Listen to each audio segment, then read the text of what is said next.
Yo, what's up? Lang here with my 0.5 starter oil explosive grenade Witchhunter. This build is a fucking beast. If you are looking for a grenade starter, I have something special for you. The Grenade Witchhunter is excellent, tanky mapper that can do any content in the game for reasonable price. Of course, the more you invest, the better it gets. I must warn you, grenade playstyle is not for everyone.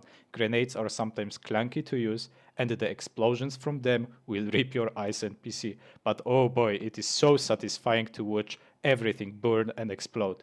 If I had to describe this build in memes, I would use this and this.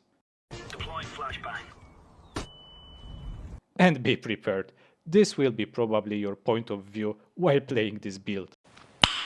Nice. This video will contain patch notes, strengths and weaknesses of the build, how does the build work, how to scale the build, Ascendancy choice, gearing principles, skill and support gems, skill tree, leveling section, some Pinnacle boss showcase, and T16 mapping showcase, not cut to look good. Enjoy watching! When it comes to patch notes and what's changed, there are only 3 things that we care about. Fierce Siege, Witchhunter, Ascendancy, Obsessive Rituals got nerfed by 15%, meaning we will have less sorcery ward barrier.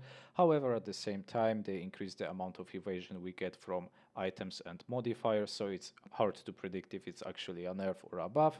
Second thing is nerf to Perfect Essence of Battle. Instead of +5, we will have only +3 to level of all attack skills, meaning it's a slightly nerf to our early game. It will be much harder to get crossbow like this, like this, like this. As you know, grenades scale effectively with gem levels, so it's actually a nerf in early game. The last thing is that they added a new base type for grenades and new unique item redemption. It's definitely worth to try it out. Okay, so let's talk pros and cons of the build. So for the strength of the build, the grenades are overpowered and they were not touched in patch notes. They are considered to be one of the best things to level with.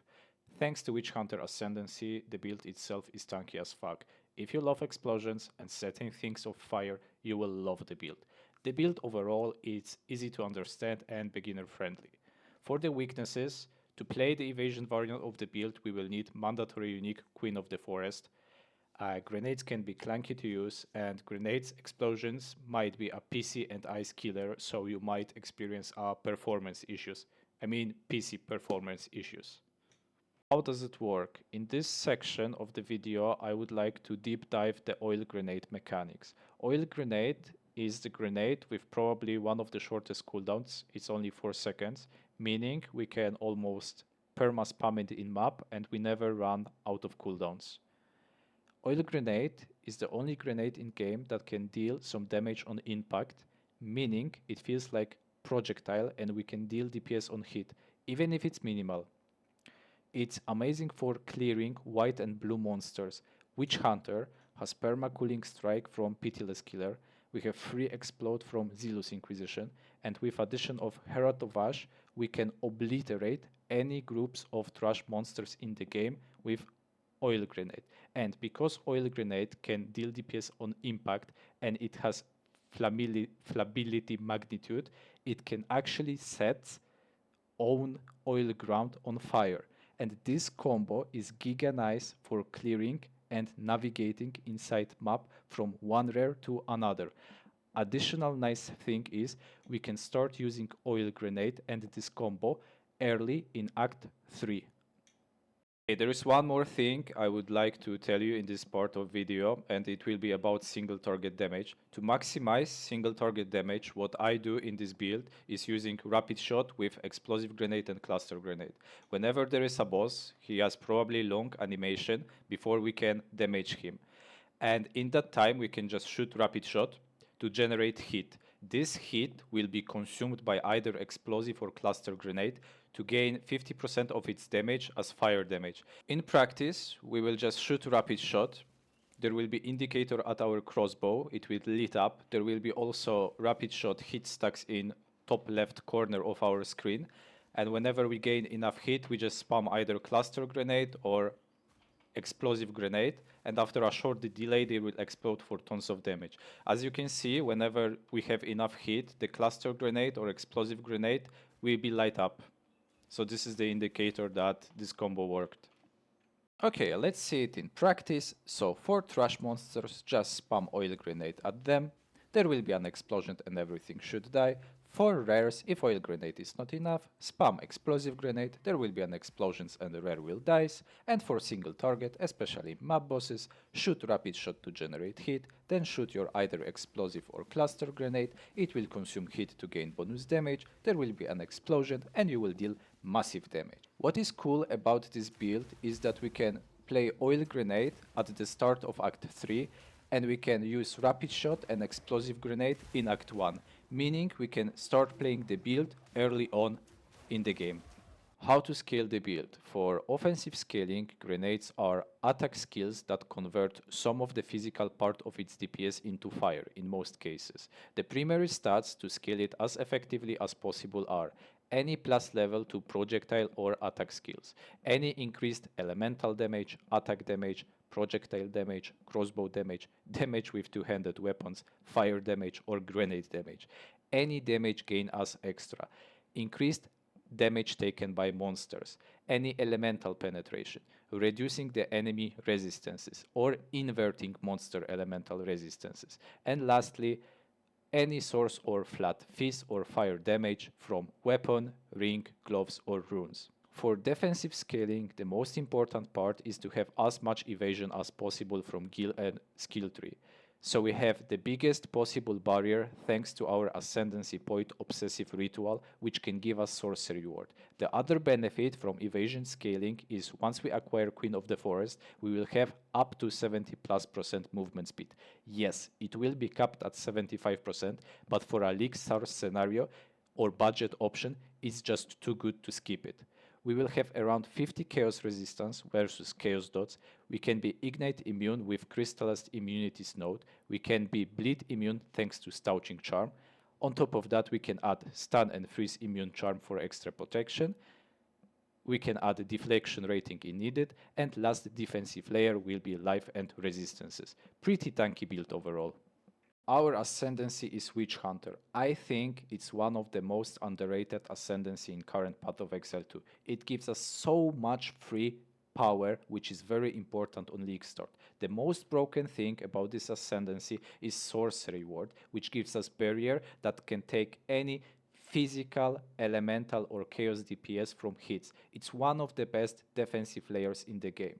We're gonna have perma cooling strike from Pitiless Killer, and it got buffed by 5% for normal monsters, meaning any normal monster that is below 35% of HP will die instantly. When we do bosses, we can take Judge, Jury and Executioner for decimating strike. Imagine this. You start any Pinnacle boss fight with its HP missing from 5 to 30 life. For mapping, we can take Zealous Inquisition for source of extra clear. Monster will just explode. If we get bored of this Ascendancy and the build itself, we can swap to freshly changed Gem League Legionnaire in this patch, which looks pretty sick with all quality gem change. In gearing principles, I will cover mid and end game version of a build. I will split the gearing with before Queen of the Forest, so this should be campaign and early maps, which I will cover in leveling section, and after Queen of the Forest, so this should be our mid and late game. Even if for some reason this unique will be expensive, we can still play without it. We will just need to get movement speed from 3 and boots, and that's kinda it. When it comes to gearing, it's very simple. It's like a spreadsheet and you just need to get correct modifiers in correct slots of prefixes and suffixes.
Okay, let's talk about skill and support gems in late game version of a build.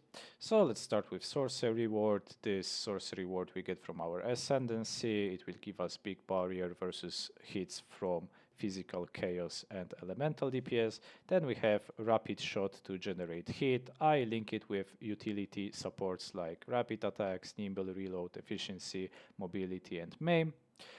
This will generate heat. This heat will be consumed by explosive and cluster grenade to deal more damage.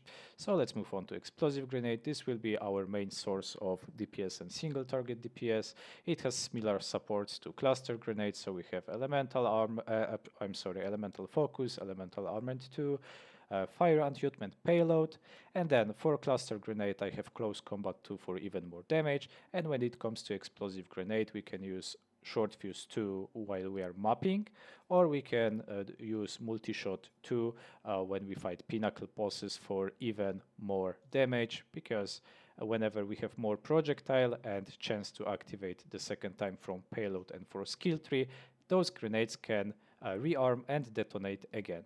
After that we have oil grenade. I support it with fire mastery, elemental armament, fire attunement, and some utility for extra area, so encouraging ground and magnified area.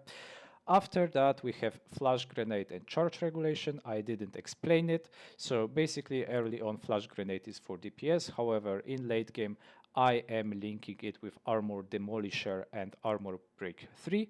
Those two gems will generate as endurance charges, and if we have enough spirit to use charge regulation, we will have 18% more defenses, meaning we will have 18% more evasion, and our sorcery ward will be bigger. However, this comes with a cost. We will need to press extra button.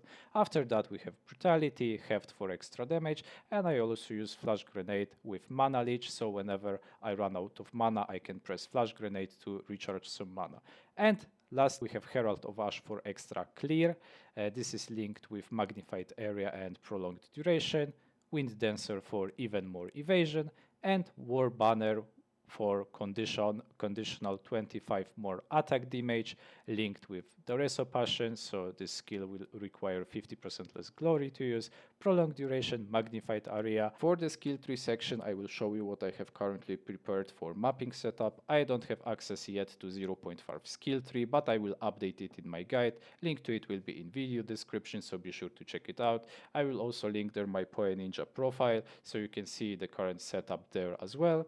So let's cover the basics. For mapping setup I have Pitiless Killer for cooling strike, Zealous Inquisition for extra clear and sorcery ward stuff, and then I take any DPS increased nodes for offensive scaling, so stuff like damage with elemental, attack damage, some projectile damage, grenade damage, etc, etc. I'm taking advantage of weapon set 1 and weapon set 2. In weapon set 1 I have my rapid shot and I have all attack speed nodes I could get, so I can generate hit more efficient. In weapon set 2 I have all grenade nodes, AoE nodes, so whenever I shoot my grenades they have shorter cooldown and etc. And then that's it from the basics. The only thing you need to know from this tree as well, we have this node, the Molten One gift. Whenever we break armor with our flash grenade, we will deal 20% increased damage against enemies with fully broken armor, and this fully broken armor will also inflict increases to fire damage taken from hits. It's really good note here. After that we have crystallized immunities, so we are ignite immune, and we have some AoE skilling due to engineered blaze, so whenever we ignite enemies with oil grenade our area of effect will scale up to 40%. And last thing, we have some reduced detonation time here and some cooldown reductions here, so our grenades can recover faster. And that's it. That's the basics. This tree is not final. Once again, I will link the final tree in my guide. So yeah, be sure to check it out. When it comes to leveling, there is many ways to level this build. What I will do here is I will send you to my guide. You can go to equipment section, you can scroll between Act 1, Act 2, Act 3, 4 and interludes.